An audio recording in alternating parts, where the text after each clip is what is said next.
Welcome to our program on Kardec Radio.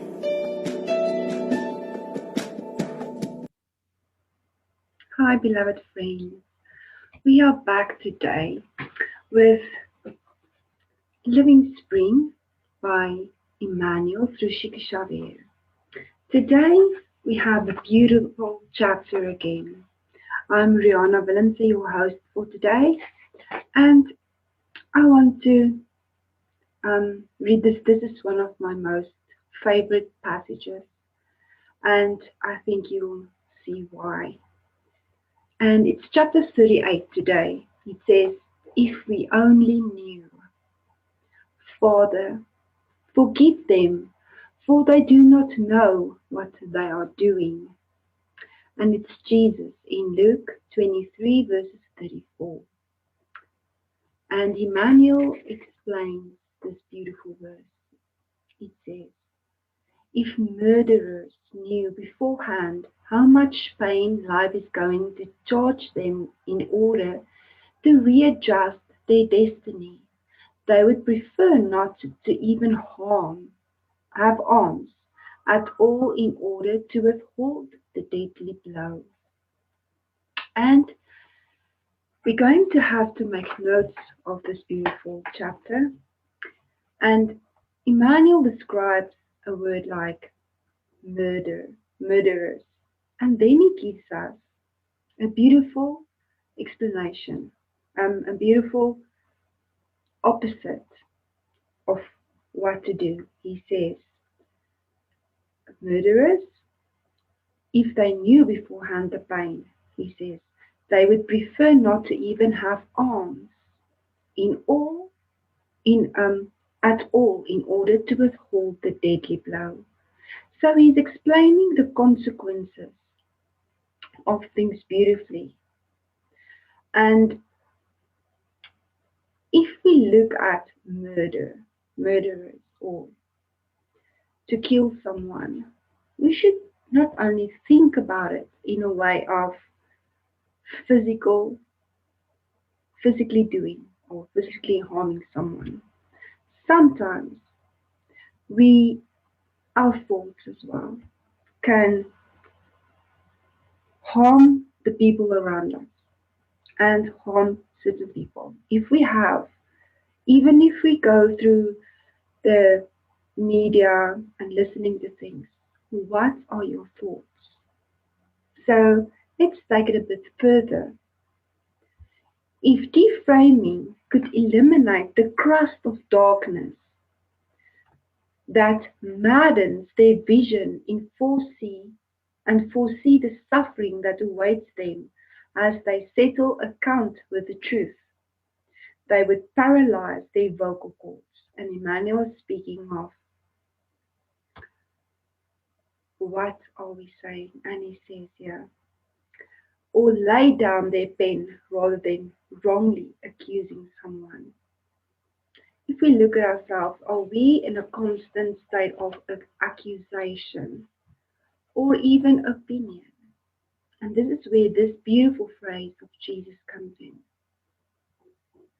where we are in a constant prayer to bless everyone around us, to not think of bad things or accusations or consequences, but to bless them in this road so that they can also be helped in their own evolution to awake to the truth. If deserters of the good could see the dangerous trap that the darkness sets to steal their joy of living, they would gladly wear the sacrificing shackles of the heaviest responsibility. And this is for you and me,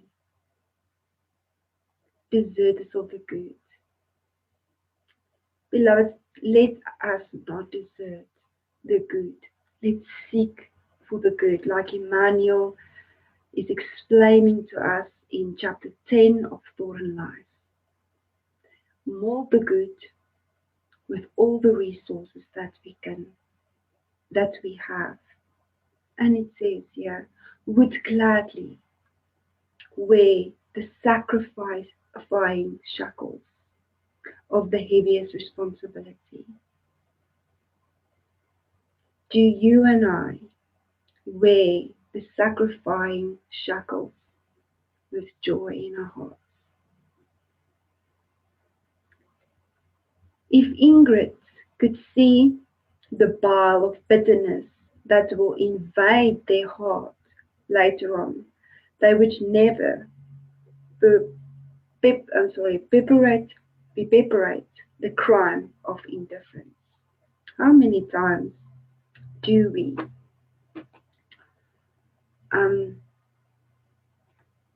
attack people because we don't think the same or we don't agree with things? Even in this, even in indifference, even in not seeing things the same, we should be kind first. We should be loving. Jesus never, even if and when they didn't agree with him, he was never attacking, never talking bad about and to anybody. And he is our master, the great example for us to follow. If selfish persons could perceive the infernal loneliness that is waiting for them, they would never depart from the tireless practice of fraternity and cooperation.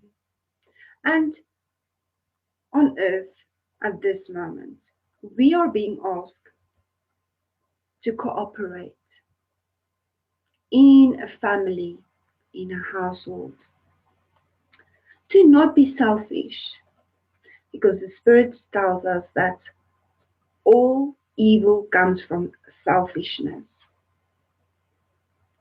So you and I have a beautiful opportunity to practice to not be selfish. And he says here that the answer or the opposite, what we can do not to be selfish, is to tirelessly practice fraternity and cooperation. Cooperation in the gospel, in the virtues, in what we are supposed to do, in the way Jesus did it. He always cooperated with everybody. He worked together. If gluttons could see the damage they are causing their body, thus hastening their death, they would render unwavering worship to fragility and harmony. Again, let's look at ourselves. This is a form of practicing to minimize things in our lives. Because it's not only a mental form. It is like on a whole egg. There is a shell, there is an inner, and everything should work together for it to be, so that there can be life. And for us to be able to have life, we have to have certain aspects of our life in place. Which means that have good thoughts, send prayer and blessings to every soul. To look after our own bodies, because we know that this body is not us.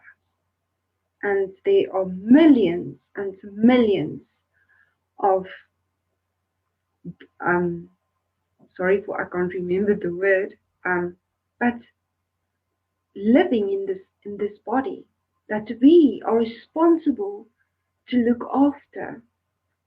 We need to know that we all know what is good for us. We know through education that what we should eat, what is good for our body, what is good for our mind. But it's in the practice that this will come together. And this means that we have to be in a mindset of working towards this. Working towards not eating sugar, not drinking coffee, not eating meat. I know there's a lot of people that don't think about it and get very upset when someone talks about this. But this is where God wants us to go. Not to be part of a pack that is still just living the way that we're living for ages, but to renew ourselves, to renew the way we think about things, to see that this is what we need to do, this is what God actually wants us to do, to work towards. If we know how terrible the result of disrespecting the divine laws, and beloved, we will get these laws in the Spirit's book. And we should know these laws by heart, so that we can focus on ourselves and on everything around us through these laws, these divine laws that was given to us by Allan Kardec. We would never depart from the upright road. So he says, if we just know the result that we will have if we do not respect the laws. There is law of nature, there's a lot of laws. Everything that he has talked about is in this divine laws. So forgive those who hurt you or slander you. Let's use Jesus constantly as an example. Those who give in to the disturbing suggestions of evil do not know what they are doing. And he says, suggestions. This is why it's so very important to know what we think, to analyze, to actually to see where this thought comes from, and so that we can change ourselves through these thoughts and our words and our actions, to inspire yourself and others. And it's good to write things down. It's good to have discipline. Write things down, have a time to do it. And it is good for us to stay with this. This is where we practice until it gets like second nature, until it's part of our being. And when sometimes it's hard, let's use affirmations to say, I know it's hard, but I can do this because I trust in God. I trust that I can do this, and be thankful for the lesson, because we are here on earth to regenerate ourselves, to renew ourselves, to learn, sorry, to learn and to let go of the things that we brought from many lifetimes. I thank you so much for joining me. Let us keep in our hearts and let's meditate about this chapter that has been given to us by the mentors. I thank you so much. Until next time, God bless.